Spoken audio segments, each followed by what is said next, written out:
저게 1,300억이 넘는다는 거죠. 이거 말고 이제 요거랑 똑같이 생긴 파스텔 스케치였거든요. 오일 스케치였거든요. 얘는 아마 값이 없을 거예요. 근데 이 절규라는 작품을 보면 어떤 감정이 드세요? 그냥 깜짝 놀란 것 같은데. 진짜 공포? 그렇죠. 절규는 현대 미술사에서 엄청난 화제와 영향을 미친 작품인 만큼 이를 둘러싼 많은 의문과 미스터리들이 존재합니다. 그럼 지금부터 절규를 둘러싼 미스터리들을 하나씩 풀어가 보겠습니다. 미스터리. 미스터리가 있어요? 먼저 절규 속의 패닉 상태처럼 보이는 이 앙상한 모습의 남자는 대체 왜 이렇게까지 절규를 하고 있는 걸까? 뭘 보고 놀란 것 같기도 하고. 뭉크가요, 해질녘에 한 언덕을 산책하다가 문득 굉장한 불안감을 느낍니다. 그리고 그 감정을 고스란히 이 그림에 담아낸 거거든요. 갑자기 공황장애가 왔을 수도 있겠네요. 그렇겠죠? 아니면 전쟁 아닌가? 환영을 벗다든가. 이때 뭉크가 구체적으로 남긴 글이 있어요. 어떤 감정이었는지 규현 씨가 한번 읽어주시죠. 해가 질 무렵 나는 두 친구와 길을 걸어 내려가고 있었다. 갑자기 하늘이 피처럼 빨갛게 변했다. 극도의 피로를 느낀 나는 멈춰서서 난간에 기댔다. 불의 혓바닥과 핏물이 검푸른 피오르 해안을 따라 퍼져갔다. 내 친구들은 공포에 몸을 떨며 뒤처진 나를 남겨두고 계속 걸어갔다. 그때 나는 거대하고 무한한 자연의 절규를 들었다. 되게 극심한 공포에 시달리고 있는데? 그렇죠. 그런데 뭉크가 남긴 글을 토대로 추측을 해보면요. 절규 속의 남자는 이 남자가 절규하는 게 아니에요. 응? 자연에서 갑자기 비명을 들은 거예요. 그 비명을 듣고 괴로워하는 거죠. 그런데 귀를 막아도 비명 소리가 멈추지 않고 그림을 보면 남자의 어떤 절규가 눈과 입을 통해서 터져 나오는 것 같아서 마치 이 온 세상이 절규하는데 그게 내 몸까지 뚫고 들어와. 이런 모습이에요. 그러니까 그 해가 지고 있는 노을의 풍경이 피처럼 보였고 그 자연이 절규하는 것처럼 들렸다는 거네요. 네. 많이 오해하시는 게 이렇게 하고 있다고 생각을 하는데 이게 아니고 이거죠. 아, 귀를 막고 있는 장면인 거죠. 그렇구나. 구진 선생님, 그 당시에 뭉크의 그런 정신적 상태가 어땠던 거예요? 공황 발작이었다고 저는 생각이 돼요. 그러니까 이 메모를 보면 해가 지고 있었고 하늘이 핏빛으로 변했다. 이 평범한 상황을 공포스럽게 핏빛으로 이렇게 느끼는 부분도 공황 발작의 증상 중에 하나고, 공황 발작이 있을 때 환자분들이 굉장히 어지럽고 좀 쓰러질 것 같은 느낌을 받으시는데, 그래서 멈춰서서 난간에 몸을 기댔다도 아마 공황 발작의 그런 증상과 관계가 있지 않을까 생각이 들고, 이 메모뿐만 아니라 뭉크가 살아생전에도 계속 두통이나 어지러움, 현기증을 평상시에도 많이 느꼈다고 하거든요. 그래서 뭉크는 불안장애의 일종인 공황장애를 앓고 있지 않았을까 생각이 돼요. 그렇다면 뭉크의 역작인데 이 절규가 발표됐을 때 당시의 반응은 어땠을까요? 그래도 이미 조금 스타가 됐으니까 스타의 작품은 다 좋게 보이는 그런 게 있잖아요. 근데 이것도 집에 걸긴 좀 그럴 것 같아. 맞아요. 이번에도 뭉크에게 비난이 쏟아졌습니다. 그런데 특징적인 것은요, 단순히 혹평이 아니라 정말 작가가 미친 게 아닌가 이런 의혹이 심각하게 제기되기 시작한 거죠. 정신 상태가 이상하다. 네. 한 번은 절규에 대한 공개 토론회가 일어났을 때, 그러니까 한 의대생은 뭉크가 미쳤다 뿐만 아니라 타락한 인물이다. 이런 화가는 그렇게까지? 정신병원에 입원을 시켜서 더는 그림을 못 그리게 만들어야 된다라고 외치기까지 했다고 합니다. 와. 그런데 이런 논란거리를 만든 작품 절규에는 더욱 충격적인 비밀이 하나 감춰져 있습니다. 그 뭐죠? 비밀은 절규의 배경이 된 노르웨이의 실제 장소와 연관이 있거든요. 실제 장소가 있는 곳이에요, 이게?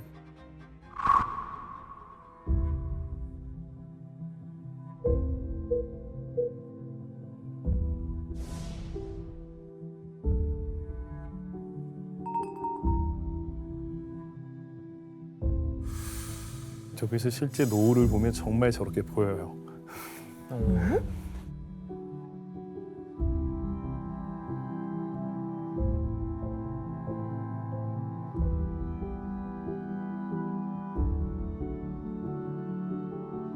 아, 노을이 지나 보다.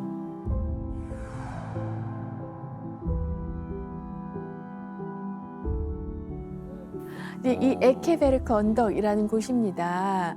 그런데 이 에케베르크 언덕을 뭉크가 절규에서만 그린 게 아닙니다. 저기 자주 갔나 보다. 오. 절망, 절규, 같은 장소구나. 불안입니다. 비슷해. 네.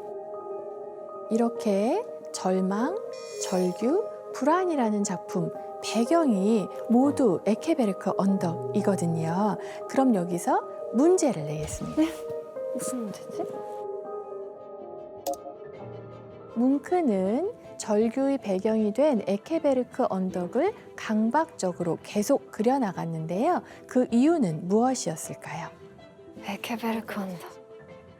에케베르크 언덕을 계속 그렸어. 아, 정답. 네, 규현 씨. 그리기 쉬워서. 오답입니다. 정답. 네, 혜성 씨. 에케베르크 언덕에 가족이 묻힌 거예요. 와, 정말 비슷합니다. 비슷하다고요? 아, 네, 굉장히 비슷합니다. 거기서 장례식을 했어요. 정답입니다. 정답 안 했어요. 정답. 네, 지원 씨. 거기서 장례식을 한 거야, 가족이. 정답입니다. 근데 그게 가족장이었어. 정답 안 했어요. 정답 안 했어요. 바로 이곳에서 가족들의 장례식이 치러졌기 누구예요? 때문입니다. 가족들? 가족들이요. 어. 뭉크의 어머니, 누나, 아버지의 장례식이 차례로 치러졌고요. 여동생 라우라가 정신질환으로 입원을 했던 병원도 에케베르크 근처였습니다. 아니 교수님 설명 듣고 나니까 왜 저기서 절규를 했는지 이제 이해가 돼요. 그쵸. 가족들의 장례식이 있었던 본인일 곳이고. 수도 있겠네. 네. 이 에케베르크 언덕은 뭉크에게 가장 깊은 상처로 남은 그런 곳이었기 때문에 뭉크가 이곳을 배경으로 삼아서 강박적으로 그림을 그렸던 겁니다. 아 그랬구나. 아, 진짜. 저기서 발작이 일어날 수밖에 없었네요. 그렇겠죠.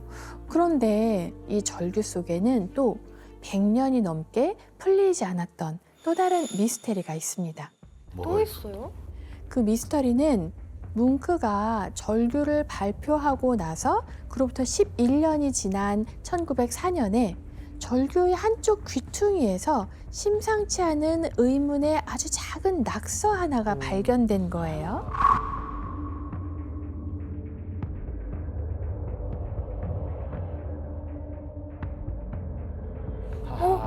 낙서? 또 뭐야? 미친 사람만이 그릴 수 있다. 와. 근데 저거를 누가 썼다는 거예요? 절규가 이제 덴마크 코펜하겐에서 전시가 되고 있었는데요. 그때 낙서가 발견된 거예요. 그래서 사람들은 뭉크를 싫어한 어떤 관람객이 뭉크가 미쳤네 이러면서 작품을 훼손하려고 이제 일부러 거기다 써 넣었다라는 추측이 정말 지배적이었습니다. 그럴 수도 있다. 근데 그 시체를 보면 알 수 있지 않을까요? 그렇죠. 그게 2021년에 낙서를 한 사람이 누구였는지 드디어 밝혀졌습니다. 와. 누구였을까요? 본인. 정답입니다. 낙서의 주인공은 다른 누구도 아닌 그림을 그린 뭉크 자신이었거든요. 너무 소름이야. 네. 그래서 2021년 오슬로 국립미술관에서 적외선 촬영 기법을 통해 필체를 지금 보시는 것처럼 뜨게 됐고요. 기존에 남겨진 뭉크의 필체와 비교를 해보니 이건 99.9% 뭉크의 필체가 확실하다라고 와. 현재 결론이 내려진 상황입니다. 교수님 그러면 뭉크가 자기 자신을 미친 사람이라고 표현한 이유가 있어요? 정확한 이유를 우리가 알 수는 없겠지요. 그런데 절규를 그리고 나서 뭉크가 그때 느꼈던 심경을 또 고백한 내용이 있습니다. 몇 년 동안 나는 거의 미쳐 있었다. 광기에 대한 공포가 비틀린 고개를 쳐들던 시기였다. 피 속에서 자연이 절규하고 있었다. 나는 한계점에 와 있었다. 엄청 고통스러워했던 것 같아요. 네. 저 시기에. 정말 말씀하신 것처럼 뭉크 자신도 내가 그냥 광기에 사로잡힌 미친 사람이다. 이렇게 인정을 하고 있었겠죠. 그래서 자기의 작품에도 그런 낙서를 남겼던 것 같습니다. 이렇게 스스로 미친 사람이라고 일컬을 정도로 우울과 불안의 감정에 시달렸던 뭉크가 유달리 집착하는 것이 있었습니다. 그래서 제가 여기서 문제를 드립니다. 집착. 불안과 강박에 시달리던 뭉크는 작품이 팔릴 때마다 이 행동을 하는 독특한 습관이 있었는데요. 어떤 것일까요? 작품이 팔릴 때마다? 네, 이상한 행동이에요 이게. 좀 특이한 행동이죠. 정답. 네, 규현 씨. 작품 팔았잖아요. 네. 팔았는데 그 앞에 찢어버려요. 그럼 미친 거 아니에요? 오답입니다. 그럼 돈을 내뱉던지. 오답입니다. 사는 사람들은 안 좋아했을 것 같아요. 아, 정답. 네, 혜성 씨. 작품이 팔릴 때마다 자기 작품의 복제본을 만들어놔요. 정답이? 정답입니다. 아, 그림이 양아치네. 양아치 팔았는데. 수법 아닌가요? 그러니까 또 만들어. 가치를 뚝뚝뚝 떨어뜨리는. 와. 그림이 팔리면 그 그림을 다시 그리는 왜 거예요. 그러는 거야 진짜? 왜 그러는지 모르겠죠. 또 팔라고? 아니요. 재팔라고 하는 건가? 이 작품이 너무 좋은 거예요. 떨어지기 싫은 거예요, 사실은. 애착. 자기 작품에 자기? 집착하는 거죠. 아. 그래서 또 팔리면 또 하나를 그래서 갖고 있는 거예요. 그러니까 아까 절규도 여러 버전이 있었잖아요. 얼마나 절규가 많은지 한번 보실까요? 그래서 많아요. 계속 팔렸나 보다 결국가. 석판화도 있고 파스텔, 크레용, 그리고 잘 알려진 유화 버전이 있고 드로잉, 와. 템페라 이런 버전까지 다양한 절규의 버전을 이렇게 보여드리고 있는데요. 근데 이거 다 뭉크가 그린 거야? 네, 저는 뭉크가 이런 작품을 그린 이유가 어떻게 보면 자신의 어떤 불안이나 공포를 달래기 위한 수단으로 그림을 그린 것 같아요. 안정감을 위해서. 그렇죠. 그러니까 저희는 이거를 승화라는 방어 기제라고 설명하는데 예를 들어 이제 나의 힘든 어떤 갈등이나 어떤 슬픔을 예술 활동을 통해서 달래기 위한 거를 승화라고 하는데 뭉크는 내가 이런 불안이나 공포를 해소하기 위한 수단이 그림이었던 것 같아요. 그래서 특히 절규 같은 그림은 반복적으로 그린 게 아닐까 생각이 좀 들어요. 뭔가 아픈 기억만 많이 그린 것 같은데. 그렇죠. 그러니까 그 기억밖에 안 남은 것 같아요. 그리고 그거를 해소를 해야 되니까. 게다가 뭉크는 자기의 작품이 팔리는 걸 병적으로 싫어했다고 합니다. 그래서 이미 팔려나간 자기 작품을 그리워해서 이미 그림을 구입해간 사람에게 가서 그림을 다시 빌려오기까지 했다고 하죠. 와. 자기 작품과 분리불안증이 있는 거예요. 약간 그런 느낌. 그런데 이 세기의 걸작이 이 대단한 명성 때문에 예기치 않은 순환을 굉장히 많이 겪습니다. 대체 어떤 일이 벌어졌던 걸까요? 절규가요, 사실은 2번이나 도난을 당합니다. 에?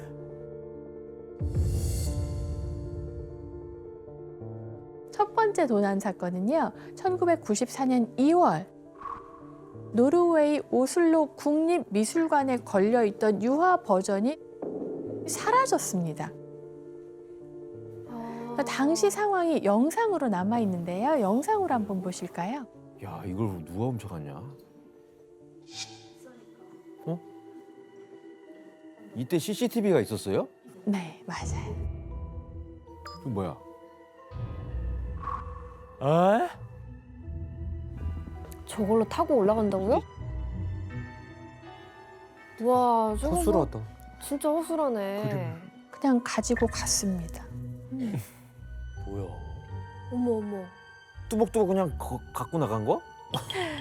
보신 것처럼 창문을 뚫고 들어와서 그림을 벽에 고정하는 와이어를 딱 끊고 순식간에 그림을 떼서 도망을 갔는데 요렇게 다 하는데 고작 1분 정도 50초가 와. 걸렸다고 해요. 자주 해봤나 본데요? 그 연습했겠죠, 집에서. 게다가 범인들은 쪽지까지 남겨두고 유유히 사라졌습니다. 뭐라고 썼어요? 쪽지에 뭐라고 썼을까요? 이렇게 조롱의 메시지를 남길 여유까지 있었던 거예요. 와. 근데 도슨트님 이 관리가 너무 어설한 건 저렇게 귀한 작품인데. 이날 경비가 새로 근무를 시작한 사람이었어요. 그래서 보안이 뚫리면서 경보가 울렸어요. 근데 이 사람은 이걸 도둑이 침입했다고 생각하지 않고 이게 무슨 소리야라면서 경비가 직접 경보를 꺼버립니다. 아, 바보 아니야? 멍청한 것들 아니야 저거? 아무튼 사건이 벌어지고 난 이후에 오슬로에서는 어떻게든 작품을 다시 되찾아야 하잖아요. 그래서 소문을 내기 시작해요. 암거리 시장에 작품을 구입하고 싶어 하는 수집가가 있다라고 소문을 내면서 수사를 통해서 범인이 잡히기는 하는데요. 와. 그때 당시 노르웨이 갱 단원 범인이었다라고 최종적으로 아. 밝혀지게 됩니다. 오래 살겠다. 아, 그랬구나. 자, 그런데 첫 도난 사건이 일어나고 10년이 지난 2004년 8월에 또 두 번째 도난 사건이 일어나는데 또 이 사건은 더 충격적입니다. 또 대체 어떻게 도난을 당했는지 영상을 또 한번 보실까요? 영상이 또 나와 영상이 꼭 있어요. 이건 더 황당합니다. Norway. Authorities say 2 or 3 armed masked men burst into the Munch Museum in Oslo in broad daylight and took the paintings as visitors 진짜 watched. 대낮에? Both works are by Edward Munch, including his masterpiece, The Scream. A photo taken by a witness outside the museum appears to show the robbers walking to 네, a 저렇게 getaway 보이구나. car with the paintings in hand.